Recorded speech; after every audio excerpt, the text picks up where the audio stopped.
할렐루야, 사랑하는 초등부 친구들. 오늘도 좋은 하루 시작하셨나요?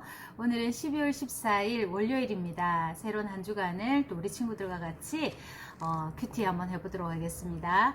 오늘은 베드로전서입니다. 베드로전서 1장 18절에서 22절에 있는 말씀, 소망은 하나님께 있어요 라는 제목으로 우리 친구들과 같이 큐티를 해보도록 하겠습니다. 지난주까지는 다니엘서를 보았는데 이번 주에는 또 신약으로 돌아와서 베드로전후서를 우리 친구들과 같이 살펴볼 거예요.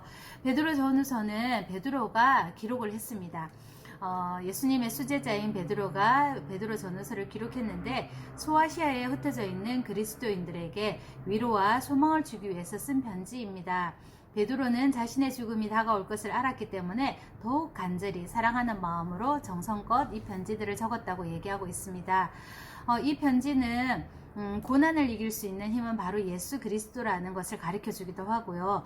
그 다음에 다시 오실 하나님 나라를 기다리라는 그런 내용의 내용들로 적혀 있고요. 베드로 전후서에 보면은 이단에 대한 얘기가 많이 있습니다. 다른 복음을 전하는 사람들에 대한 그 사람들을 어떻게 경계하고 어떻게 조심해야 되는지 그 내용들이 들어있는 그런 말씀입니다. 우리 친구들 이번 한 주간도 베드로 전후서를 통해서 하나님의 귀한 사랑을 알아가는 그런 복된 시간들이 됐으면 좋겠습니다. 오늘 우리에게 주시는 하나님 말씀 베드로전서 1장 18절에서 22절에 있는 말씀을 우리 친구들과 같이 또박또박 큰 소리로 같이 한번 읽어보도록 하겠습니다.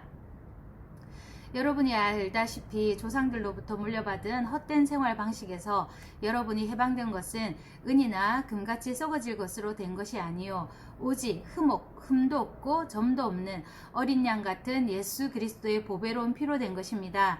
그리스도는 창세전부터 미리 알려지셨고 여러분을 위해 마지막 때에 나타나셨습니다.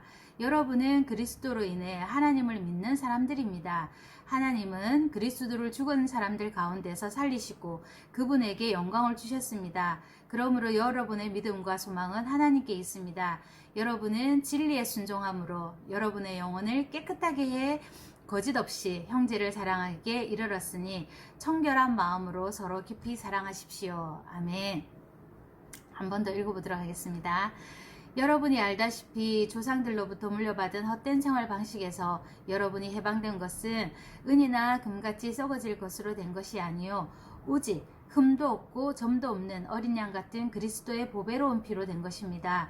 그리스도는 창세전부터 미리 알려지셨고 여러분을 위해 마지막 때에 나타나셨습니다. 여러분은 그리스도로 인해 하나님을 믿는 사람들입니다. 하나님은 그리스도를 죽은 사람들 가운데서 살리시고 그분에게 영광을 주셨습니다. 그러므로 여러분의 믿음과 소망은 하나님께 있습니다. 여러분은 진리에 순종함으로 여러분의 영혼을 깨끗하게 해 거짓 없이 형제를 사랑하기에 이르렀으니 청결한 마음으로 서로 깊이 사랑하십시오. 아멘.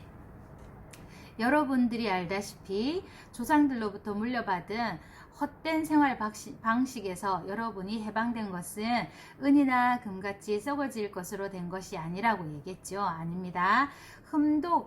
오직 흠도 없고 점도 없는 어린 양 같은 그리스도의 보배로운 피로 된 것입니다. 그리스도는 창세전부터, 창세라는 말이 뭡니까? 세상이 생기기 이전부터라는 것이죠. 창세전부터 미리 알려지셨고 하나님과 똑같이 계셨다는 말입니다. 여러분을 위해 마지막 때에 나타나셨습니다. 여러분은 그리스도로 인해 하나님을 믿는 사람들입니다.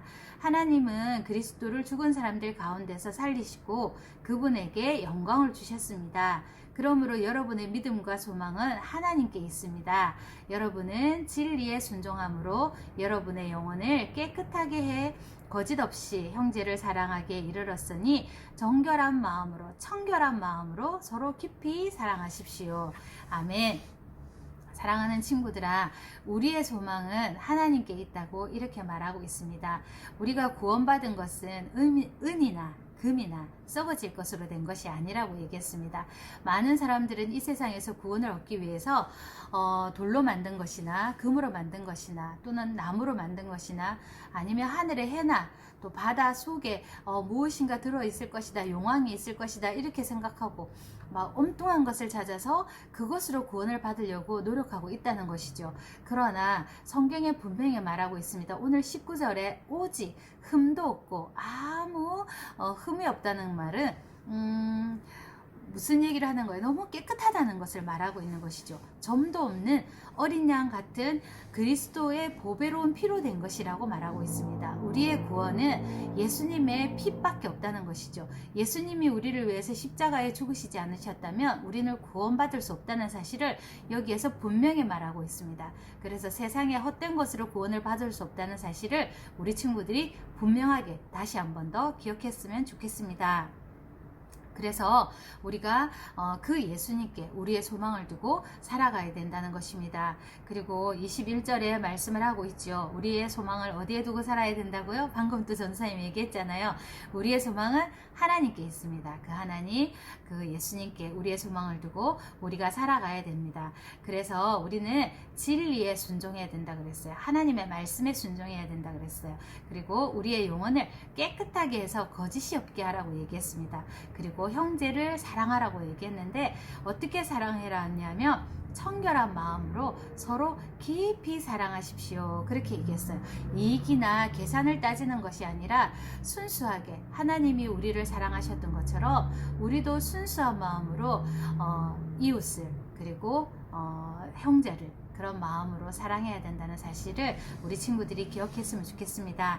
하나님을 믿는 나는 어디에 소망을 두고 살아야 할까요? 21절, 22절에 있는 말씀을 보고 우리 친구들이 찾아서 한번 적어봤으면 좋겠습니다.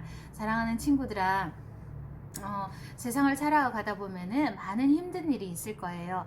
그럴 때마다 우리 친구들 하나님을 생각하셨으면 좋겠습니다.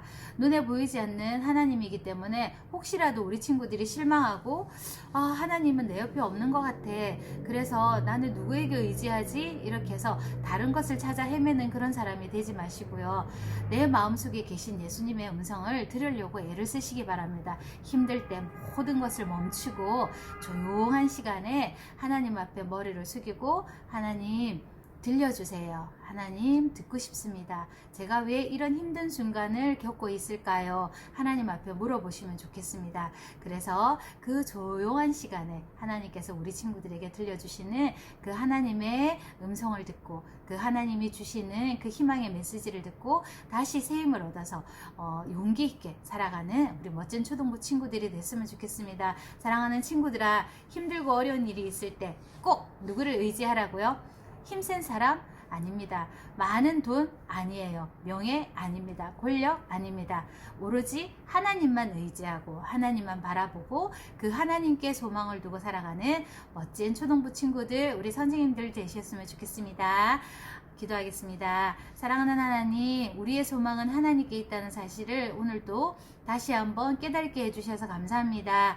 사랑하는 하나님, 우리가 구원을 받은 것은 썩어질 은이나 금으로 된 것이 아니라 오로지 우리를 위해서 피 흘려주신 예수 그리스도의 피값으로 우리가 구원을 받았다는 사실을 오늘 다시 한번 깨닫게 해주셔서 감사합니다. 그러므로 말미암아 우리는 우리의 살아가는 소망, 우리의 모든 것들을 하나님께 두고 살아갈 수 있도록 도와주시고, 또한 그 하나님으로 말미암아 우리 형제들을, 우리 주위에 있는 이웃들을 정말 진심으로 청결한 마음으로 그들을 사랑하며 살아가는, 예수님을 본받아 살아가는 우리 멋진 선생님들, 친구들 되어질 수 있도록 은혜를 베풀어 주시길 원합니다. 감사드리며 예수님 이름으로 기도드립니다. 아멘.